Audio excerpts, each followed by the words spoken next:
Okay, hi everyone. I think that some of you saw that the US sent a lot of warships, not just one. They're sending a fleet right now to Israel to park the fleet in our backyard. This is not for us to keep us safe. You have to understand one thing: we do not put our trust in man, in horses, in chariots, and warships, because the moment when you do that, your faith weakens, and that's where things go wrong. What is happening with the US right now is they're not parking their ships right here just to intimidate Lebanon. There's a bigger thing happening right now that might escalate to World War III. So whatever is happening in Israel right now is not just for Israel. This is for you too. Russia and China right now just parked some ships just outside Alaska. So you have to understand there's a bigger picture here that we have to be ready for. So this might escalate, and we understand this very well, into World War III. World War III is not Gog and Magog, two different wars. If anybody wants to know, I will be able to explain a little bit more. I don't want to take all your time. We know from 2018 to 2028 we have entered a 10-year cycle of where people can get their story straight with God. It simulates basically the 10 days of awe between Rosh Hashanah and Yom Kippur, where you will be sealed for whatever happens.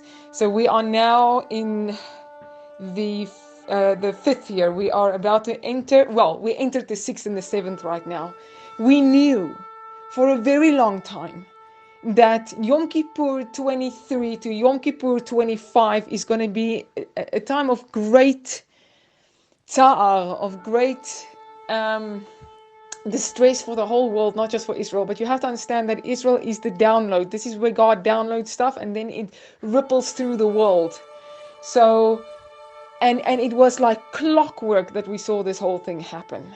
What happened? 9 months, 40 weeks, time of a pregnancy, right before Yom Kippur, we had the secular people coming against the religious people here in Israel in a very bad way. Israel's whole political fiber, was torn apart between people that absolutely refuse to honor those who keep Shabbat, who keeps by God's commandments, who keeps by the Torah laws.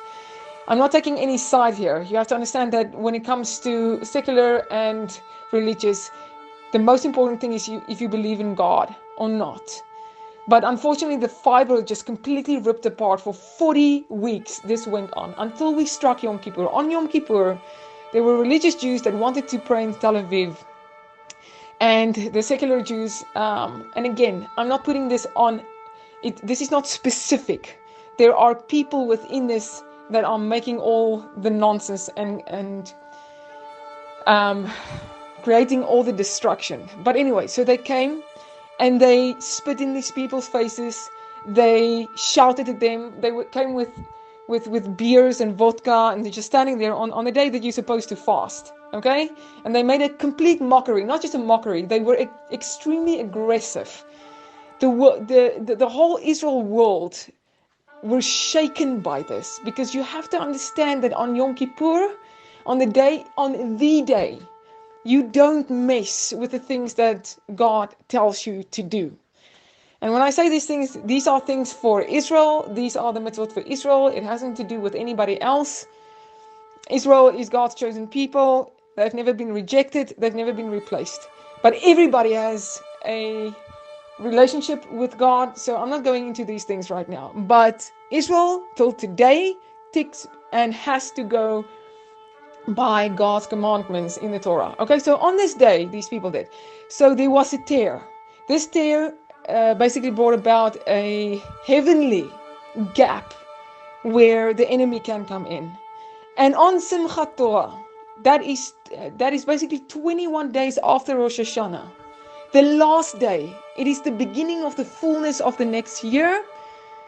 There was a breach here. Whatever happens here is what manifests what happened in heaven. What is in heaven happens on earth. Okay, so this is what happened.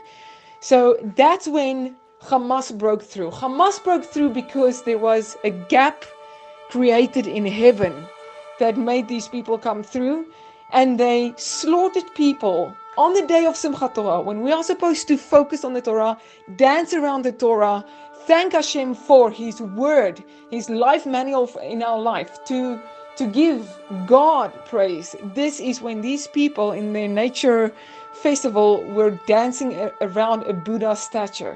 And at that moment, all these atrocities happen. So just keep that in mind. Also, of the kibbutzim that were taken by Hamas, there were 2 kibbutzim that completely shut their gates to completely keep Shabbat, so people cannot enter, so that people cannot drive in their cars. And those communities were saved because they kept according to what they had to do. And this is a principle that I want you guys to understand, and it might sound really counterproductive. And I'm asking you to get this out to everybody. If this thing happens, you will see that anti-Semitism will rise exponentially. It did already, but it's going to explode right now. So this is not just a test for those who were in the Holocaust. This is a test for everybody today. If there are Jews, you have to keep them safe. You do not sell them out. If there are Jews, you tell them to get to Israel now. I know that it sounds counterproductive, but this is the place where God will keep His people safe.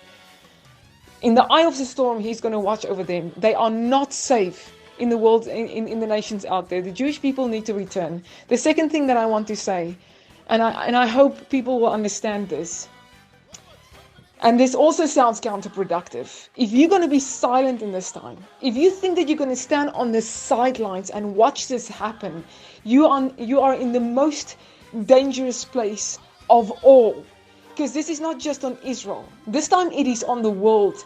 And God's judgment are surgical. They come to you exactly. So don't think you're going to stand somewhere and keep yourself safe out of harm's way, because this thing is not going to happen. So remember, 1,000 will fall by my side, 10,000 by my right, but it will not come to you. That in itself tells you that God is going to send His judgment on everybody. So I'm asking all of you, if there are grudges, forgive people. Let go of the grudges. Stay positive. Stay happy, because we know that happiness, simcha, the real joy, brings a protection field over you. And if you are in fear, that's the thing that shrinks your protection field. So those 2 are very important. And please keep also healthy and make sure that your body is in a good shape. Don't eat bad foods, things that can wear your body down. You have to be healthy, and you have to be happy with joy, and you have to be connected with God. You have to be aligned with Him. This is the most important for me to get through to everybody. But please understand that this thing is not starting or ending with Israel. This time, this thing is going around the world, because there are bigger powers at play.